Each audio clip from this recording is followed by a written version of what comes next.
மத்திய வடகிழக்கு பிராந்திய மேம்பாட்டு அமைச்சகம் சார்பில் வடகிழக்கு மாநிலங்களுக்கான வர்த்தகம் மற்றும் முதலீடு குறித்த மாநாடு சென்னையில் நடந்தது.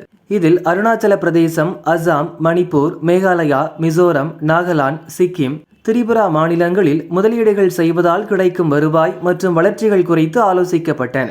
மாநாட்டில் மத்திய வடகிழக்கு பிராந்திய மேம்பாட்டுத்துறை அமைச்சர் ஜோதிராதித்ய சிந்தியா பேசியதாவது: வளர்ச்சியடைந்த பாரதமாக 2047க்குள் இந்தியாவை மாற்ற இலக்கு நிர்ணயிக்கப்பட்டுள்ளது. அதற்காக தொழில் முனைவோரை ஈர்ப்பதற்கான பல்வேறு திட்டங்களை செயல்படுத்துவதுடன் அவர்களுக்கு தேவையான வசதிகளை மத்திய அரசு செய்து வருகிறது.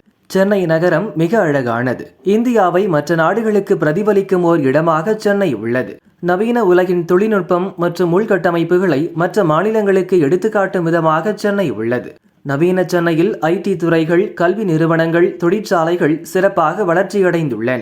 மெட்ரோ போக்குவரத்து, விமான போக்குவரத்து என அனைத்திலும் முதலில் திகழ்கிறது. இங்குள்ளதை போன்ற வளர்ச்சியை வடகிழக்கு மாநிலங்களும் பெற வேண்டும். அதற்கு முதலீடுகள் அதிகம் தேவை.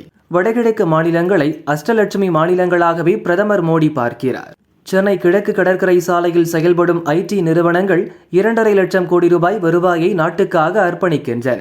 டிஜிட்டலுக்கு மாறுதல், செயற்கை நுண்ணறிவு தொழில்நுட்ப வளர்ச்சி கணிசமாக அதிகரிக்க துவங்கியுள்ளன.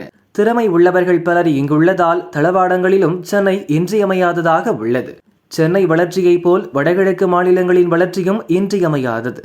எனவே இங்கு முதலீடு செய்வது போல் வடகிழக்கு மாநிலங்களிலும் முதலீடு செய்ய பாருங்கள் என அவர் பேசினார்.